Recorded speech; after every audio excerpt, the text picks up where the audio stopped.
नमस्ते दोस्तों, आज हम फिर आपके लिए गौतम बुद्ध की सत्य घटनाओं पर आधारित कहानियां लाए हैं।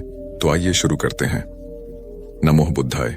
आपके जीवन को बेहतर बनाने का एक सकारात्मक तरीका है कि आप हर दिन एक प्रेरणादायक कहानी जरूर सुनें। प्रेरणादायक कहानियां गहरे स्तर के ज्ञान को सीखने का एक शानदार तरीका है।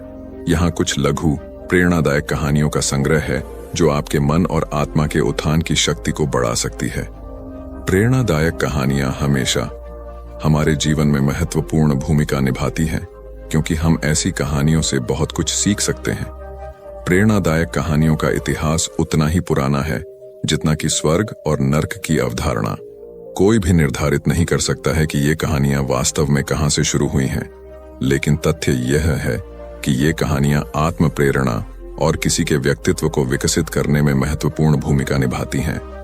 ये कहानियां हमेशा दिल को छूती हैं और भावनाएं पैदा करती हैं। इसीलिए जब भी हम कोई अच्छी प्रेरक कहानी सुनते हैं तो हमारी आत्मा तरोताजा हो जाती है। एक किसान की फसल पाले ने बर्बाद कर दी।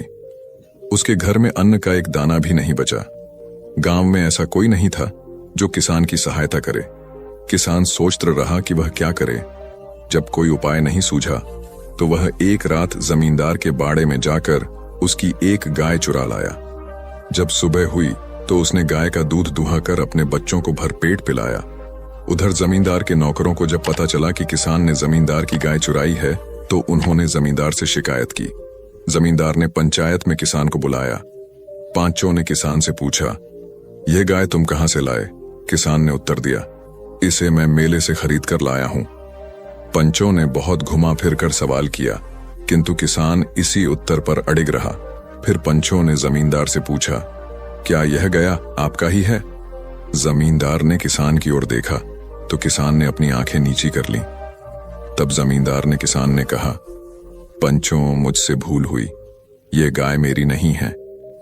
पंचों ने किसान को दोष मुक्त कर दिया। घर पहुंचने पर जमींदार के नौकरों ने झूठ का बोलने का कारण पूछा तो जमींदार बोला, उस किसान की नजरों में उसका दर्द झलक रहा था। मैं उसकी विवशता समझ गया। यदि मैं सच बोलता तो उसे सजा हो जाती, इसलिए मैंने झूठ बोलकर एक परिवार को और संकटग्रस्त होने से बचा लिया। इतने में किसान जमींदार की गाय लेकर उसके घर पहुंच गया और जमींदार के पैरों में गिरकर माफी मांगने लगा। जमींदार ने उसे गले से लगाकर माफ कर दिया और उसकी आर्थिक सहायता की।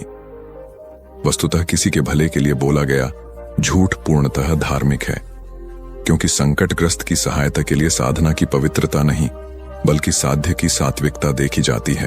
एक स्थान पर 3 पर्वत थे। उन पर्वतों के साथ लगी हुई एक बड़ी खाई थी, जिसके कारण कोई उस तरफ नहीं जा पाता था। एक बार देवताओं का उस ओर आना हुआ। उन्होंने पहाड़ों से कहा, हमें इस क्षेत्र का नामकरण करना है। तुम में से किसी एक के नाम पर ही नामकरण किया जाएगा। हम तुम तीनों की एक एक इच्छा पूरी कर सकते हैं। 1 वर्ष बाद जिस पर्वत का सर्वाधिक विकास होगा उसी के नाम पर इस क्षेत्र का नामकरण किया जाएगा। पहले पर्वत ने वर मांगा, मैं सबसे ऊंचा हो जाऊं ताकि दूर दूर तक दिखाई दूं। दूसरे ने कहा, मुझे प्राकृतिक संपदाओं से भरकर घना और हरा भरा कर दो। तीसरे पर्वत ने वर मांगा, मेरी ऊंचाई कम कर इसे खाई को समतल बना दो ताकि यह संपूर्ण क्षेत्र उपजाऊ हो जाए। देवता तीनों की इच्छा पूर्ण होने का वरदान देकर चले गए। जब 1 वर्ष बाद देवता उस क्षेत्र में एक बार फिर पहुंचे तो उन्होंने देखा कि पहला पर्वत बहुत ऊंचा हो गया था, किंतु वहां कोई नहीं जा पाता था। दूसरा पर्वत इतना अधिक घना व हरा भरा हो गया था कि उसके भीतर सूर्य की रोशनी तक नहीं पहुंच पाती थी, इसलिए कोई उसके भीतर जाने का साहस ही नहीं कर पाता था। तीसरे पर्वत की ऊंचाई बहुत कम हो गई थी और खाई भर जाने से उसके आसपास की भूमि उपजाऊ हो गई थी, इसलिए लोग वहां पर आकर बसने लगे थे। देवताओं ने उस क्षेत्र का नाम तीसरे पर्वत के नाम पर रखा। कथासार यह है कि हर किसी की निगाह में आने की इच्छा और शबे ऊंचा होना अहंकार का प्रतीक है। प्राकृतिक संपदाओं से भरा होने के बावजूद किसी के काम न आना स्वार्थी वृत्ति को दर्शाता है। अपने गुणों व धन का समाज विकास हेतु उपयोग करने वाला ही वास्तव में सम्मान का अधिकारी होता है। आश्रम में रहने वाले शिष्यों ने एक दिन अपने गुरु से प्रश्न किया, गुरुजी, धन, कुटुंब और धर्म में से कौन सच्चा सहायक है? गुरुजी ने उत्तर में यह कथा सुनाई। एक व्यक्ति के 3 मित्र थे। तीनों में से एक उसे अत्यधिक प्रिय था। वह प्रतिदिन उससे मिलता और जहां खिन्न जाना होता तो वह उसी के साथ जाता। दूसरे मित्र से उस व्यक्ति की मध्यम मित्रता थी, उससे वह 2-4 दिन में मिलता था। तीसरा मित्र से वह 2 माह में एक बार ही मिलता और कभी किसी काम में उसे साथ नहीं रखता था। एक बार अपने व्यापार के सिलसिले में उस व्यक्ति से कोई गलती हो गई, जिसके लिए उसे राजदरबार में बुलाया गया। वह घबराया और उसने प्रथम मित्र से सदा की भांति साथ चलने का आग्रह किया, किंतु उसने सारी बात सुनकर चलने से इनकार कर दिया, क्योंकि वह राजा से संबंध बिगाड़ना नहीं चाहता था।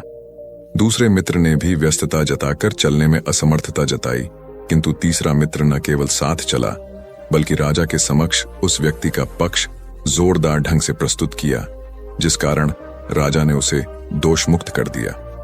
ये कथा सुनाकर गुरुजी ने समझाया, धन वह है जिसे परम प्रिय मन जाता है, किंतु मृत्यु के बाद वह किसी काम का नहीं। कुटुंब यथासंभव सहायता करता है, किंतु शरीर रहने तक ही। मगर धर्म वह है जो इस लोक और परलोक दोनों में साथ देते हैं और सभी प्रकार की दुर्गति से बचाता है। सार यह है कि मनुष्य को अपनी वाणी व आचरण दोनों से धर्म का पालन करना चाहिए। यही सुख शांति का स्थायी आधार है। एक दार्शनिक समस्याओं के अत्यंत सटीक समाधान बताते थे।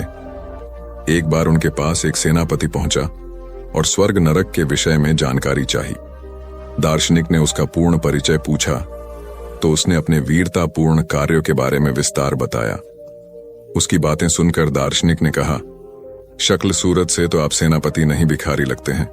मुझे विश्वास नहीं होता कि आप में हथियार उठाने की क्षमता भी होगी। दार्शनिक की अपमानजनक बातें सुनकर सेनापति को गुस्सा आ गया। उसने म्यान से तलवार निकाला ली। यह देखकर दार्शनिक ठहाका लगाते हुए बोले, अच्छा तो आप तलवार भी रखते हैं? यह शायद काठ की होगी। लोहे की होती तो अब तक आपके हाथ से छूटकर गिर गई होती। अब तो सेनापति आपसे बाहर हो गया। उसकी आंखें क्रोध से लाल हो गईं और वह दार्शनिक पर हमला करने को उद्यत हो गया। तभी दार्शनिक ने गंभीर होकर कहा, बस यही नरक है। क्रोध में उन्मत्त होकर आपने अपना विवेक खो दिया और मेरी हत्या करने को तत्पर हो गए। दार्शनिक की बात सुनकर सेनापति ने शांत होकर तलवार म्यान में वापस रख ली। तब दार्शनिक ने कहा, विवेक जागृत होने पर व्यक्ति को अपनी भूलों का एहसास होने लगता है। मन शांत होने से स्थिरता आती है और दिव्य आनंद की अनुभूति होती है। यही यह है कि आत्म नियंत्रण से विवेक उपजता है, जिसके कारण अनुचित कर्म या व्यवहार पर रोक लगती है और जीवन में शांति व संतोष की अनुभूति होती है।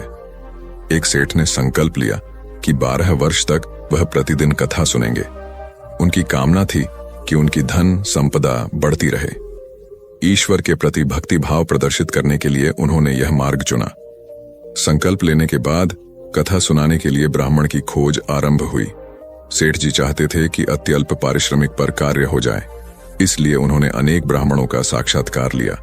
अंत में उन्हें एक जैसा सदाचारी धर्मनिष्ठा ब्राह्मण मिला, जिसने 12 वर्ष तक बहुत कम पारिश्रमिक पर कथा सुनाना स्वीकार कर लिया।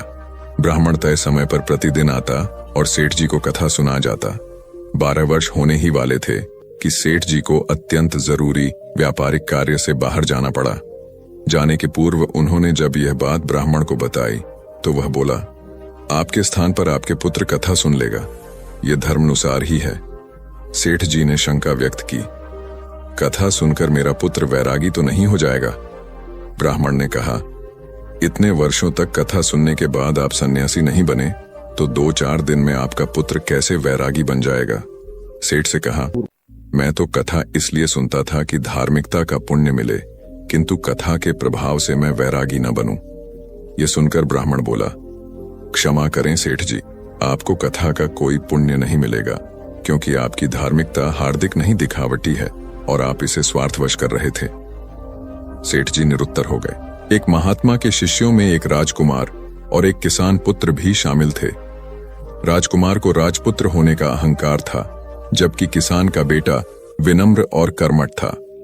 राजकुमार के पिता अर्थात वहां के राजा प्रतिवर्ष एक प्रतियोगिता का आयोजन करते थे, जिसमें प्रतिभागियों की बुद्धि का पैनापन और दृष्टि की विशालता परखी जाती थी।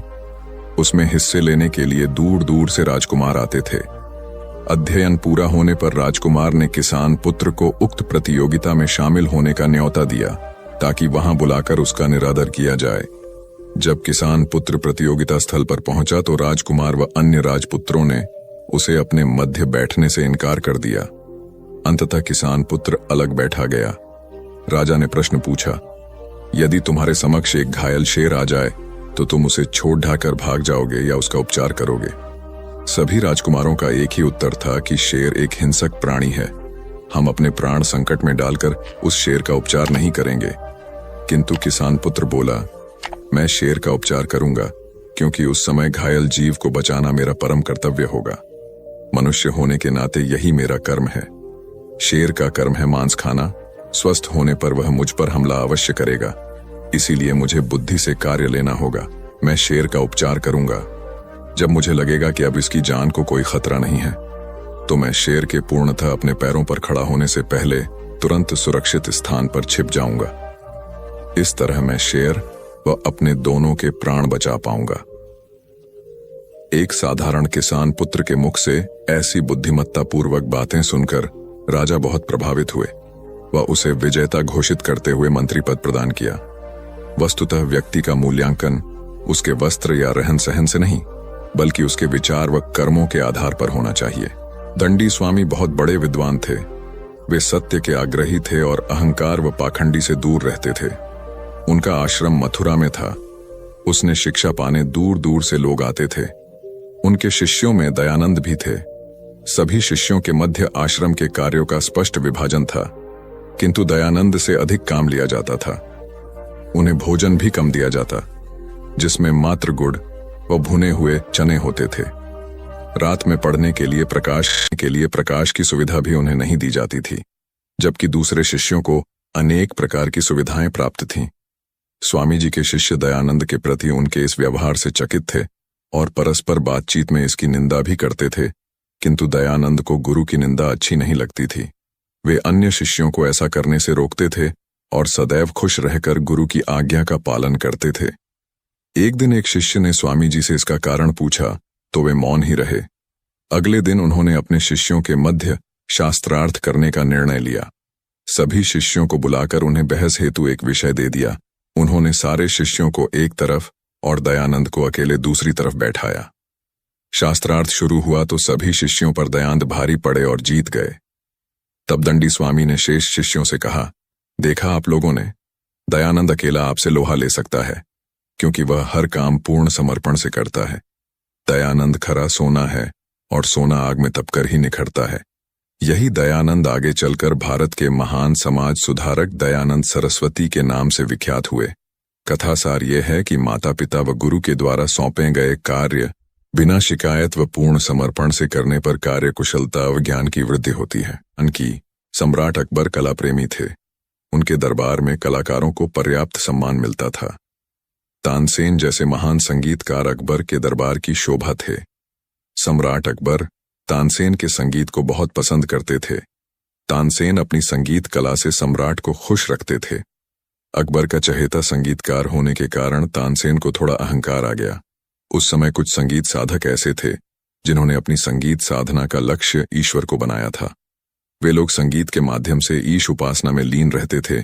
इनमें अष्टचाप के कवि तथा वल्लभ संप्रदाय के आचार्य विठलनाथ भी थे। एक बार तानसेन की मुलाकात आचार्य विठलनाथ से हुई। आचार्य विठलनाथ को तानसेन से वार्तालाप के दौरान आभास हुआ कि तानसेन के अंदर अहंकार की भावना है। आचार्य विठलनाथ के कहने पर तानसेन ने गायन प्रस्तुत किया। विठलनाथ ने तारीफ करते हुए तानसेन को 1000 रुपए व 2 कौड़ी इनाम के रूप में दी। तानसेन ने कौड़ियां देने का कारण पूछा तो विठलनाथ बोले, आप मुगल दरबार के मुख्य गायक हैं, इसलिए 1000 रुपए का इनाम आपकी हैसियत को ध्यान में रखकर दिया है और यह 2 कौड़ी मेरी व्यक्तिगत दृष्टि में आपके गायन की कीमत है। तानसेन को बहुत बुरा लगा। तब विठलनाथ ने कृष्ण भक्त गोविंद स्वामी को गायन करने का आग्रह किया। गोविंद स्वामी ने गायन प्रस्तुत करने का आग्रह किया। गोविंद स्वामी ने गायन प्रस्तुत करने का आग्रह किया। गोविंद स्वामी ने गायन प्रस्तुत किया, जिसे सुनकर तानसेन की गलतफहमी दूर हो गई। तानसेन बोले, विठलनाथ जी महाराज, मेरे गायन की कीमत वास्तव में 2 कौड़ी ही है, क्योंकि मैं सम्राट को खुश करने के लिए गाता हूं। और आप ईश्वर को प्रसन्न करने के लिए गाते हैं। मखमला व टाट का मुकाबला भला कैसे संभव है? आपने अच्छा किया जो मेरा अहंकार तोड़ दिया। वस्तुतः भौतिक उपलब्धि की चाह में किए गए कर्म से सदैव वह कर्म श्रेष्ठ होता है जो विशुद्ध रूप से परमात्मा को समर्पित हो। एक संत के आश्रम में सैकड़ों गायें थीं। गायों के दूध से जो भी धन आता उससे आश्रम का संचालन कार्य होता था। एक दिन एक शिष्य बोला, गुरुजी, आश्रम के दूध में निरंतर पानी मिलाया जा रहा है। संत ने उसे रोकने का उपाय पूछा तो वह बोला, एक कर्मचारी रख लेते हैं जो दूध की निगरानी करेगा। संत से स्वीकृति दे दी। अगले ही दिन कर्मचारी रख लिया गया। 3 दिन बाद भी शिष्य फिर आकर संत से बोला, इस कर्मचारी की नियुक्ति के बाद से तो दूध में और भी पानी मिल रहा है। संत ने कहा, एक और आदमी रख लो जो पहले वाले पर नजर रखे। ऐसा ही किया गया, लेकिन 2 दिन बाद तो आश्रम में हड़कंप मच गया। सभी शिष्य संत के पास आकर बोले, आज दूध में पानी तो था ही, साथ ही एक मछली भी पाई गई। तब संत ने कहा, तुम मिलावट रोकने के लिए जितने अधिक निरीक्षक रखोगे, मिलावट उतनी ही अधिक होगी, क्योंकि पहले इस अनैतिक कार्य में कम कर्मचारियों का हिस्सा होता था तो कम पानी मिलता था। एक निरीक्षक रखने से उसके लाभ के मद्देनजर पानी की मात्रा और बढ़ गई। जब इतना पानी मिलाएंगे तो इसमें मछली नहीं तो क्या मक्खन मिलेगा? शिष्यों ने संत से समाधान पूछा तो वे बोले, हमारी सबसे पहले कोशिश यह होनी चाहिए कि हम उन लोगों को धर्म के मार्ग पर लाएं। हमें उनकी मानसिकता बदलकर उन्हें निष्ठावान बनाने की कोशिश करनी चाहिए ताकि वे यह कृत्य छोड़ दें। सार यह है कि बुराई पर प्रतिबंध लगाने के स्थान पर यदि आत्मबोध जागृत किया जाए तो व्यक्ति स्वयं ही कुमार्ग का त्याग कर देता है। सदियों पहले की बात है। राजा सूर्यसेन प्रतापगढ़ का राजा था। राजा की इकलौती संतान उसकी पुत्री भानुमति थी। वह अत्यंत सुंदर थी। भानुमति के विवाह योग्य होने पर राजा को पुत्री के लिए एक योग्य वर की तलाश थी। राजा एक ऐसा बुद्धिमान वर खोजना चाहता था जो उसकी पुत्री से विवाह के पश्चात उसके राज्य को भी संभाल सके। राजा ने ऐलान किया कि जो कोई भी राजकुमारी से विवाह करना चाहता है वह संसार की सबसे मूल्यवान वस्तु लेकर आए। अनेक राजकुमार कई मूल्यवान वस्तुएं लेकर राजा के समक्ष उपस्थित होते रहते थे, किंतु राजा ने सबको नकार दिया। राजा को यकीन था कि एक दिन कोई न कोई योग्य युवक इस शर्त को जरूर पूरा करेगा। एक दिन उसी राजा के राज्य के एक गांव के किसान के पुत्र रघु को राजा के इस शर्त के बारे में पता लगा। रघु बहुत बुद्धिमान था। उसने विवेकपूर्ण तरीके से सोचा और फिर एक दिन 3 वस्तुएं लेकर राजा के दरबार में हाजिर हो गया। राजा से अनुमति पाकर वह बोला, मैं दुनिया की 3 सबसे महत्वपूर्ण वस्तुएं लाया हूं। मेरे हाथ में यह मिट्टी है जो हमें अन्न देती है, यह जल है जो अमूल्य है और इसके बिना जीवन संभव नहीं है। तीसरी वस्तु पुस्तक है। पुस्तकें ज्ञान का आधार होती हैं और ज्ञान के बिना सृष्टि का संचालन असंभव है। रघु की बुद्धिमता से राजा प्रभावित हुआ और उसने भानुमति का विवाह उससे करके उसे राज्य का योग्य उत्तराधिकारी घोषित कर दिया। सार यह है कि बुद्धि, विवेक और ज्ञान से कठिन प्रश्नों का हल निकल जाता है। एक दिन कैलाश पर्वत पर शिव पार्वती बैठे थे। दोनों के मध्य पृथ्वीलोक के विषय में बातचीत चल रही थी। दोनों ने पृथ्वीलोक भ्रमण करने का फैसला किया और फिर भ्रमण के लिए निकल पड़े। तभी एक नगर के ऊपर से गुजरते हुए मां पार्वती ने देखा कि एक वृद्ध दंपत्ति अपने पुत्र के साथ दयनीय हालत में भिक्षा मांग रहा है। पार्वती दुखी हो गई। वे शंकर जी से बोली, प्रभु, आपकी बनाई दुनिया में कैसे गरीब लोग हैं, इनकी मदद कीजिए। शिव जी ने कहा, मैं इन्हें प्रसन्न नहीं कर सकता क्योंकि ये अपने मन की दुर्बलता व नकारात्मक सोच के कारण दुखी हैं। परंतु पार्वती जी का आग्रह जारी रहा। आखिर शिव जी को प्रणाम किया। शिव जी ने उन्हें वरदान मांगने को कहा। वृद्ध औरत बोली, देव, आप मुझे 18 वर्ष की युवती बना दें। शिव जी ने तथास्तु कह दिया। यह देख वृद्ध चिढ़कर बोला, दुष्टा, मुझे पता था कि अपने आसक्तियुक्त आचरण के कारण मुझे इस अवस्था में तू छोड़कर जाएगी। शिव जी बोले, आप क्यों परेशान हो रहे हैं, आप भी वरदान मांग लें। वृद्ध ने कहा, आप इसे स्वरी बना दें। भगवान शिव के तथास्तु कहते ही वह स्वरी बन गई। मां की दशा देखकर पुत्र रोने लगा। शिव जी ने उसे भी वरदान मांगने को कहा तो वह बोला, भगवान, आप मेरी मान को उसके असली रूप में कर दें। भगवान शिव के तथास्तु कहते ही वह फिर से वृद्ध स्त्री बन गई। भगवान शिव ने कहा, आप लोगों ने अच्छा वरदान मांगने का अवसर खो दिया। यह कहकर शिव गायब हो गए। ये सब देख पार्वती ने शिव से कहा, प्रभु, आपने सत्य कहा था, अच्छा वरदान मांगते कैसे? आखिर मन की दुर्बलता ही बाहर आई। वस्तुतः असंयमी व असंतुष्ट लोग अच्छे अवसरों का लाभ नहीं उठा पाते और दुखी ही बने रहते हैं। किसी गांव में राम और श्याम नाम के दो कुबड़े साथ साथ रहते थे। राम गरीब और श्याम अमीर था, किंतु दोनों में अच्छी मित्रता थी। एक दिन राम ने श्याम से कहा, भाई, मैं कब तक तुम्हारे ऊपर बोझ बनकर रहूंगा? ये सुनकर श्याम ने कहा, तुम मेरे कामों में मेरा हाथ बांटने लगो, ताकि तुम्हारे मन में ग्लानि न रहे। अगले दिन से राम श्याम के कार्यों में सहयोग करने लगा। कुछ दिनों तक सब कुछ ठीक रहा, किंतु धीरे धीरे श्याम राम से अधिकाधिक काम करने लगा और उसे अपमानित भी करने लगा। उसके रूखे व्यवहार से दुखी हो राम ने उसका घर छोड़ दिया और जंगल की तरफ चल पड़ा। जंगल में राम की भेंट एक वृक्ष यक्ष से हुई। उसकी दुख भरी कहानी सुनकर यक्ष को उस पर दया आ गई। उसने राम के कुबड़ पर हाथ फिराया तो वह ठीक हो गया। फिर यक्ष ने उसे एक थैली देते हुए कहा, इसमें सोने की मोहरें हैं। यदि तुम सदैव सदाचरण करोगे तो यह थैली कभी तुम्हारा साथ नहीं छोड़ेगी। राम जब वापस गांव लौटा तो श्याम के मन में लोभ जागृत हुआ और वह भी जंगल पहुंच गया। यक्ष के पास जाकर अपना दुखड़ा रोने लगा, लेकिन यक्ष अपनी शक्ति से श्याम के झूठ को समझ गया। श्याम का लालच देखकर यक्ष ने उसकी पीठ पर एक और कुंवर पैदा कर दिया और उसे भगा दिया। कथासार यह है कि व्यक्ति के कर्मों से ही उसका वर्तमान और भविष्य तय होता है। अतः कभी झूठ से आगे बढ़ने की मत सोचो, सदा सत्कर्मों की राह पर चलो। अपने काम को खुद नहीं समझे महत्वहीन।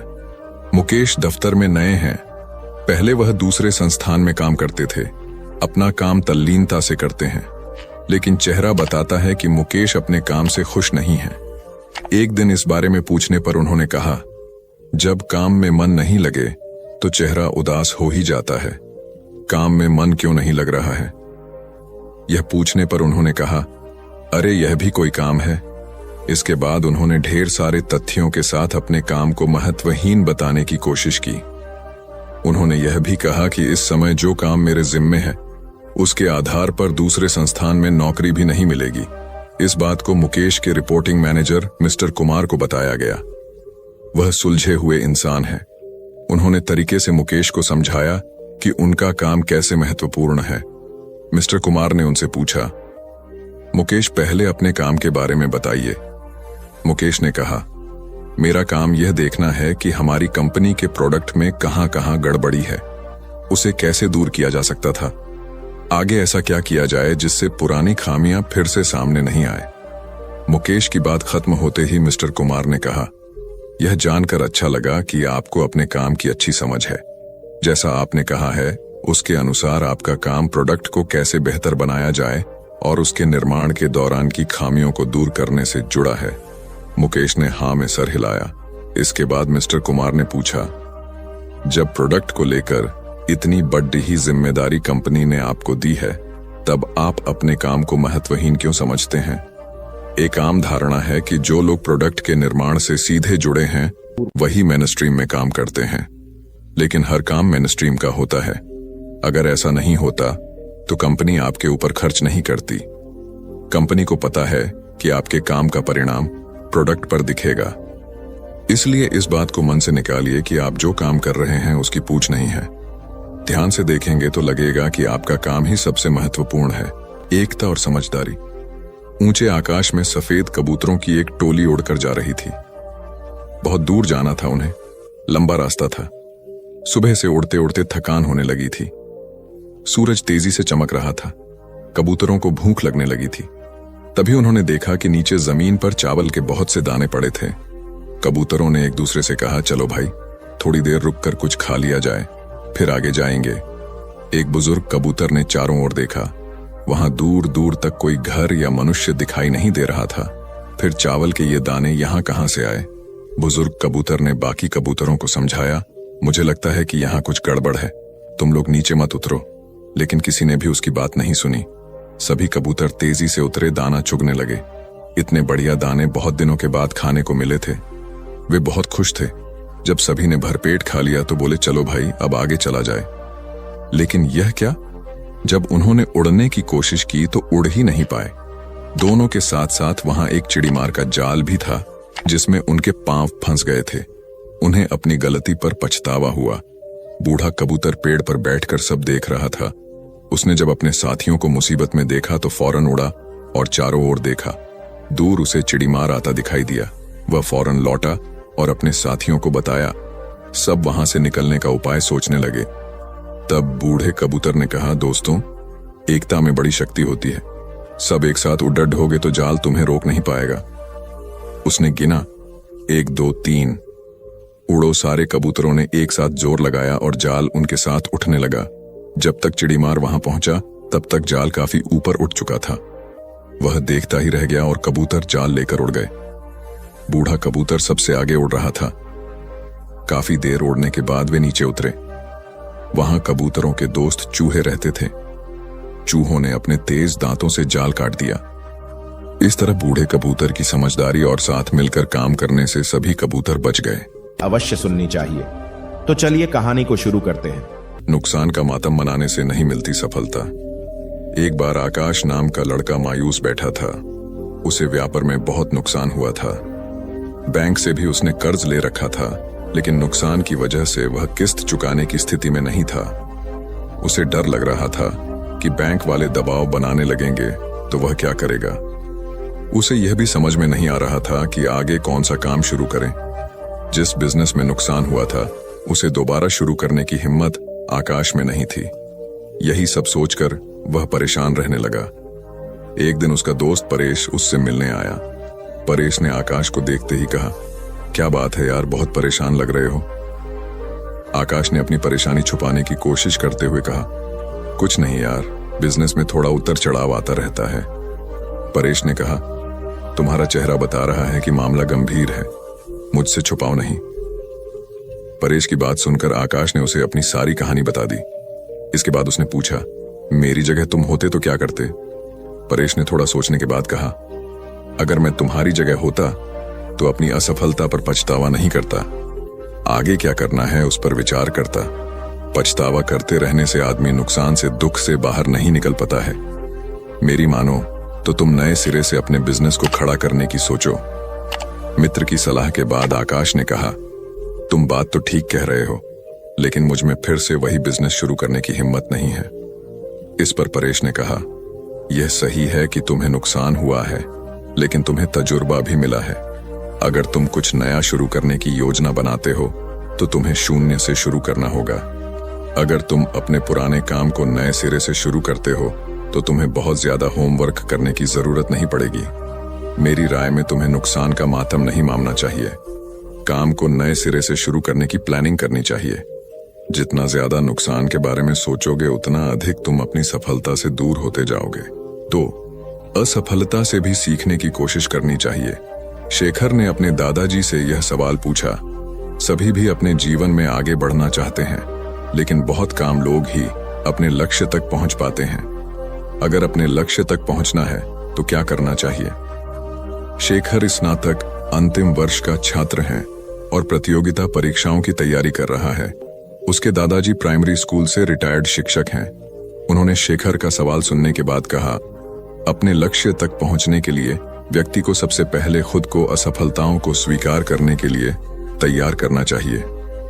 दादाजी का जवाब सुनने के बाद शेखर ने पूछा, मैं आपकी बात समझ नहीं पाया। आखिर अपने आप को असफलता के लिए तैयार कर सफलता कैसे पाई जा सकती है। शेखर का सवाल सुनने के बाद दादाजी ने कहा, इस बात को मैं तुम्हारा ही उदाहरण देकर समझता हूं। तुम इस समय प्रतियोगिता परीक्षाओं की तैयारी कर रहे हो। तुम अगले वर्ष होने वाली परीक्षाओं में बैठोगे। तुम यही सोचकर बैठोगे कि तुम्हें सफलता मिलेगी। दादाजी की बात पर शेखर ने हाँ में सिर हिलाया।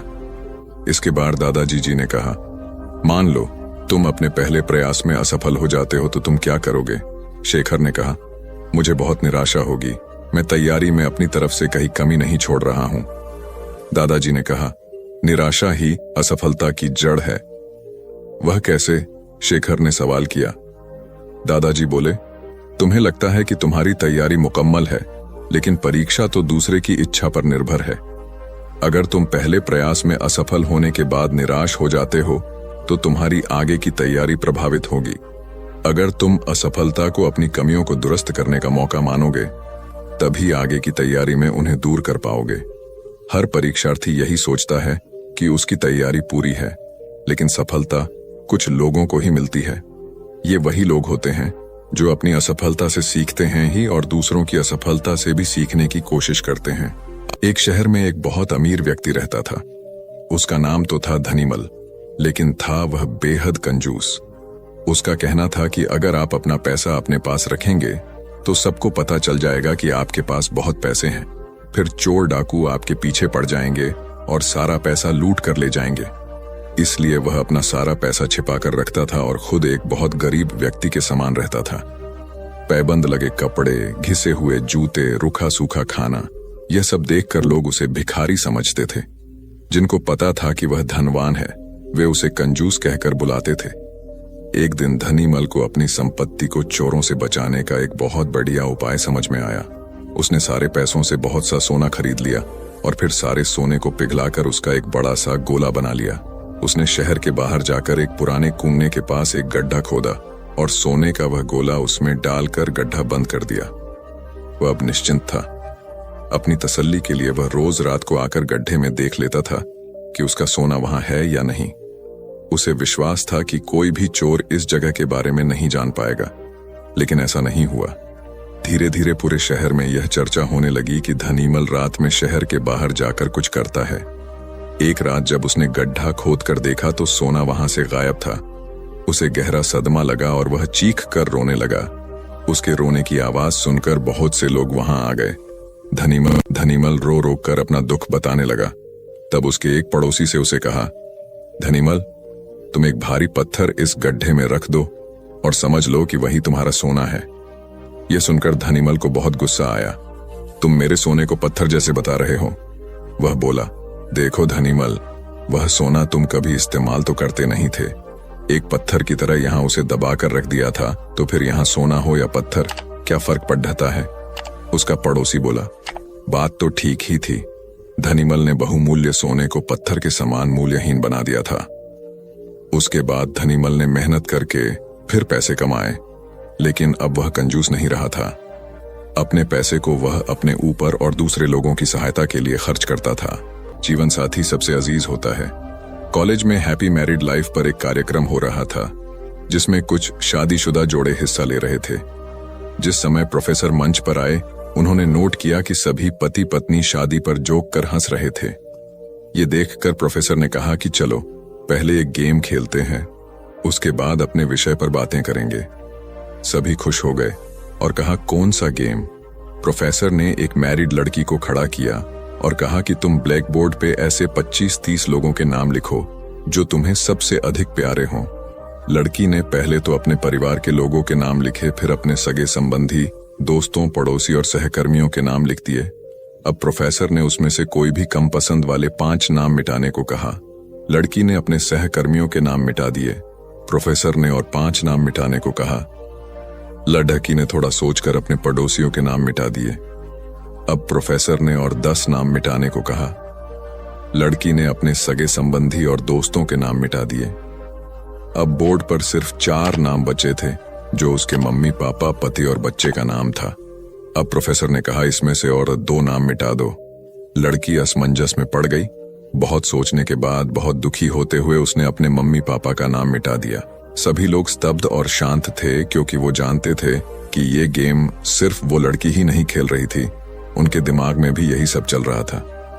अब सिर्फ 2 ही नाम बचे थे, पति और बेटे का। प्रोफेसर ने कहा, और एक नाम मिटा दो। लड़की अब सहमी सी रह गई।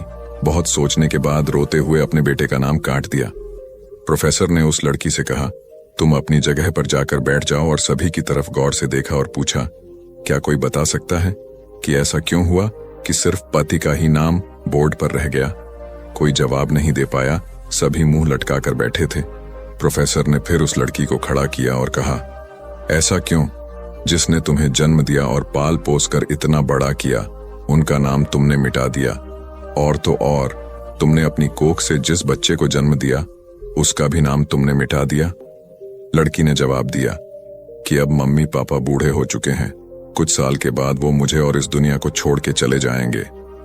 मेरा बेटा जब बड़ा हो जाएगा तो जरूरी नहीं कि वो शादी के बाद मेरे साथ ही रहे, लेकिन मेरे पति जब तक मेरी जान में जान है तब तक मेरा आधा शरीर बन के मेरा साथ निभाएंगे। इसलिए मेरे लिए सबसे अजीज मेरे पति हैं। प्रोफेसर और बाकी स्टूडेंट ने तालियों की गूंज से लड़की को सलामी दी। प्रोफेसर ने कहा, तुमने बिल्कुल सही कहा कि तुम और सभी के बिना रह सकती हो, पर अपने आधे अंग अर्थात अपने पति के बिना नहीं रह सकती। मजाक मस्ती तक तो ठीक है, पर हर इंसान का अपना जीवन साथी ही उसको सबसे ज्यादा अजीज होता है। दिमाग का इस्तेमाल कर पक्ष में करें परिस्थितियां। एक शेर जंगल में शिकार पर निकला था। एक लोमड़ी अचानक उसके सामने आ गई। लोमड़ी को लगा कि अब उसे कोई नहीं बचा सकता है, लेकिन उसने हार नहीं मानी और अपनी जान बचने के लिए एक तरकीब सोची। लोमड़ी ने शेर से कड़े शब्दों में कहा, तुम्हारे पास इतनी ताकत नहीं कि मुझे मार सको। यह सुनकर शेर थोड़ा अचंभित हुआ। उसने पूछा, तुम ऐसा कैसे कह सकती हो? लोमड़ी ने अपनी आवाज और ऊंची करते हुए बोली, मैं तुम्हें सच बता देती हूं। ईश्वर ने स्वयं मुझे इस जंगल और जंगल में रहने वाले सभी जानवरों का राजा बनाया है। यदि तुमने मुझे मारा तो यह ईश्वर के विरुद्ध होगा और तुम भी मर जाओगे। कुछ देर चुप रहने के बाद लोमड़ी ने कहा, अगर विश्वास नहीं हो रहा है तो तुम मेरे साथ जंगल घूमने चलो। तुम मेरे पीछे चलना और देखना कि जंगल के जानवर मुझसे कितना डरते हैं। शेर इसके लिए तैयार हो गया। लोमड़ी निडर होकर शेर के आगे आगे चलने लगी। लोमड़ी के पीछे शेर को चलते देखकर जंगल के दूसरे जानवर डर कर भाग गए। कुछ देर जंगल में घूमने के बाद लोमड़ी ने शेर से सवाल किया, क्या तुम्हें मेरी बात पर विश्वास हुआ? कुछ देर चुप रहने के बाद शेर ने कहा, तुम ठीक कहती हो, जंगल की राजा तुम ही है। परिस्थितियां कितनी भी विपरीत क्यों ना हो, हम अपने दिमाग का इस्तेमाल कर उसे अपने पक्ष में कर सकते हैं। हमारा दिमाग प्रोग्राम के आधार पर काम करने वाला कंप्यूटर नहीं है। दिमाग को आउट ऑफ बॉक्स सोचने की क्षमता है। हर समस्या का समाधान तलाशने की ताकत है। यह तभी संभव होगा जब हम विपरीत परिस्थितियां में भी अपना धैर्य बरकरार रखेंगे। सफल होने के लिए हमेशा सीखते रहें। सिकंदर और रोहित मित्र हैं।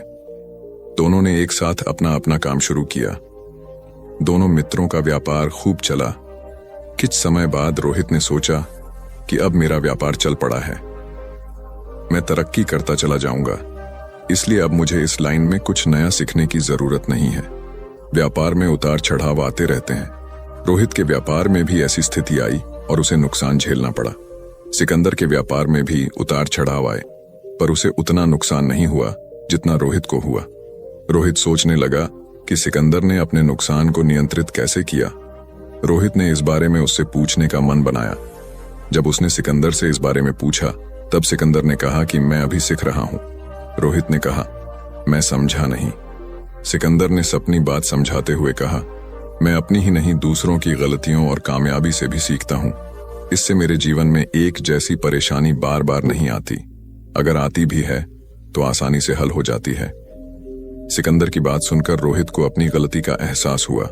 उसे एहसास हुआ कि शुरुआती सफलता के बाद उसने सीखना एकदम छोड़ दिया था। यही वजह है कि अपने व्यापार में होने वाले नुकसान का आकलन वह नहीं कर पाया।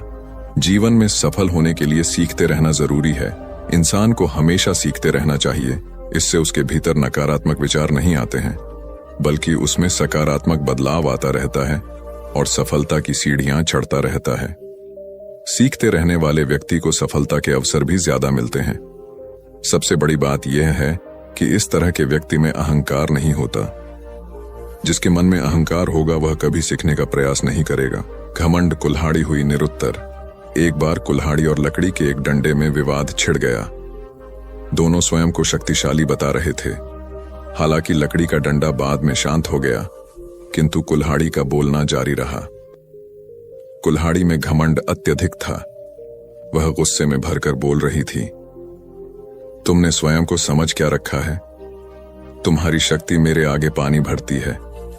मैं चाहूं तो बड़े बड़े वृक्षों को पल में काट कर गिरा दूं, धरती का सीना फाड़कर उसमें तालाब कुआं बना दूं। तुम मेरी बराबरी कर पाओगे? मेरे सामने से हट जाओ, अन्यथा तुम्हारे टुकड़े टुकड़े कर दूंगी। लकड़ी का डंडा कुल्हाड़ी की अहंकारपूर्ण बातों को सुनकर धीरे से बोला, तुम जो कह रही हो वह बिल्कुल ठीक है, किंतु तुम्हारा ध्यान शायद एक बात की ओर नहीं गया। जो कुछ तुमने करने को कहा है बेशक तुम कर सकती हो, किंतु अकेले अपने दम पर नहीं कर सकती। कुल्हाड़ी ने चिढ़कर कहा, क्यों? मुझ में किस बात की कमी है? डंडा बोला, जब तक मैं तुम्हारी सहायता न करूं तुम यह सब नहीं कर सकती हो। जब तक मैं हत्या बनकर तुम में न लगाया जाऊं तब कोई किसे पकड़कर तुमसे ये सारे काम लेगा? बिना हत्थे की कुल्हाड़ी से कोई काम लेना असंभव है। कुल्हाड़ी को अपनी भूल का एहसास हुआ और उसने डंडे से क्षमा मांगी। कथा सार यह है कि दुनिया सहयोग से चलती है। जिस प्रकार ताली दोनों हाथों के मेल से बजती है, उसी प्रकार सामाजिक विकास भी परस्पर सहयोग से ही संभव होता है। यदि जीवन का संतुलन बिगड़ा और थकान आई तो समझ लीजिए कि बीमारी आई, और यदि वापस ऊर्जा अर्जित करने के लिए विश्राम किया जा रहा है तो ऐसी थकान वरदान भी साबित हो सकती है। इन दिनों जिस तरह की हमारी जीवन शैली है, इसमें असंतुलन बहुत अधिक है। सुबह उठने से लेकर रात को सोने तक शरीर की कुछ नियमित क्रियाएं हैं, आदमी उसे भूल गया है। गौतम बुद्ध बहुत काम करते पर कभी थकते नहीं थे। आज भी कई साधु संत उतना ही परिश्रम कर रहे हैं जितना एक कॉर्पोरेट जगत का सफल व्यक्ति करता है, और जब वे रात को सोते हैं तो पूरी बेफिक्री के साथ। बुद्ध से उनके शिष्यों ने एक बार पूछा था, आप थकते नहीं? बुद्ध का उत्तर था, जब मैं कुछ करता ही नहीं तो थकूंगा कैसे? बात सुनने में अजीब लगती है लेकिन है बड़ी गहरी। अध्यात्म ने इसे साक्षी भाव कहा है। स्वयं को करते हुए देखना, यह वह स्थिति होती है जब तन सक्रिय और मन विश्राम की मुद्रा में होता है। आज ज्यादातर लोग असमय, अकारण थक जाते हैं।